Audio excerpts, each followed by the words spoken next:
जहां भारत देश की आजादी का पहला सशस्त्र आंदोलन मेरठ में मंगल पांडे की सशस्त्र मुखालफत से 1897 में शुरू हुआ, मगर इस महान शहादत से ठीक 33 वर्ष पहले मालवा का द्वार कहे जाने वाले राजधानी भोपाल से सटे जिले सीहोर में एक महान क्रांति की ज्वाला नरसिंहगढ़ रियासत के कुंवर चैन सिंह ने प्रज्वलित की थी।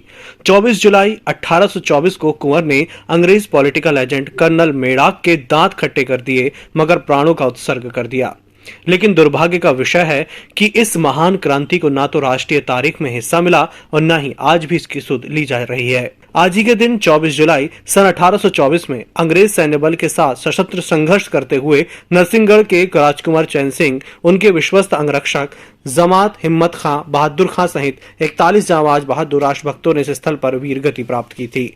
अमर शहीद कुंवर चैन सिंह की छतरी और जनाब हिम्मत खां और बहादुर खां की मजारें सीहोर में अंग्रेजों के खिलाफ लड़ी गई पहली लड़ाई की यादगार हैं। डालने के बाद में उनके साथ में कुछ ऐसे आसपास के राजे दरबारी जागीरदार किस्म के जो नौजवान साथी थे उनके साथ में थे। वो कुछ अच्छे मतलब नौजवान 40-50 के करीब वहाँ थे। लेकिन उसी समय जब ये ज्ञात हुआ कि चैन सिंह आ चुके हैं तो नवाब भोपाल के माध्यम से भी और मेड़ाक ने अपने कलकत्ता से और विशेष सागर से भी इस तरह के कुछ दलों को बुलाया। बुलाने के बाद में उन्होंने उनको घेराबंदी की और रात को आखिर में उनके ऊपर घेराबंदी की और तब उन्होंने ये देखा कुंवर चैन सिंह के धोखा हमारे साथ में हो रहा है, क्योंकि सामने वालों के पास में बंदूकें थी और इनके पास में केवल तलवारें थी। तो ऐसी स्थिति के अंदर उन्होंने अपना ताना बाना तैयार किया और अपना श्रृंगार किया। शस्त्रों के एक वीर को करना चाहिए, अपने जहर बख्तर को पहना और दूसरी औजारों को अपने पास रखा और उनमें से फिर आह्वान किया उन्होंने कि भाई आप जो मेरे साथ रहना चाहता है, जो शहीद होना चाहता है वो मेरे साथ रहे, और जो जाना चाहता है वो बगैर उसके जा सकता है। तो कुछ लोग जो जाने वाले थे वो चले भी गए, फिर बाकी जो लोग थे वो एकदम मैदान में कूद पड़े और जब घेराबंदी करके 400 सैनिकों के बीच में उनको घेर लिया गया और खूब लड़ाई खूब जम के हुई और ऐसे करते करते दशहरे वाले बाग तक का वो तो युद्ध चला। उनके साथ में एक उमेदाबाई जो वहाँ पे उनकी सेवा में आई हुई थी और एक कुत्ता था हिम्मत खां बहादुर खां पठान जो उनके सिपह सालार की तरह बॉडीगार्ड के रूप में भी थे।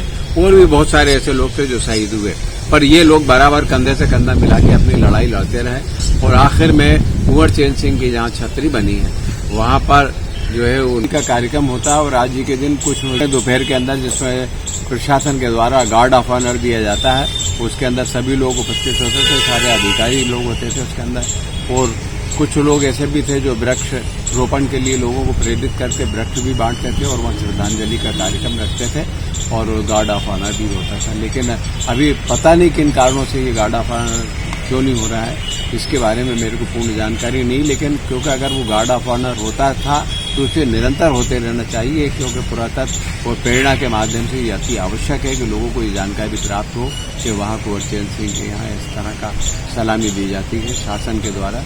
अगर शासन इस तरह करेगा तो इतिहास के कुछ पन्ने अपने आप लुप्त हो जाएंगे, लोग ये भूल जाएंगे कुंवर चैन सिंह कौन है। शहीद कुंवर चैन सिंह जी जो हमारे वंशज हैं, जिन्होंने अंग्रेज़ों के खिलाफ लोहा लिया था 1824 में, और हर साल पूजन के पहले वहाँ पर कलेक्टर एसपी द्वारा भारत सरकार के निर्देश पे, प्रदेश सरकार के निर्देश पर गार्ड ऑफ ऑनर दिया जाता है। वो इस साल नहीं दिया गया, एक शहीद का अपमान हुआ है।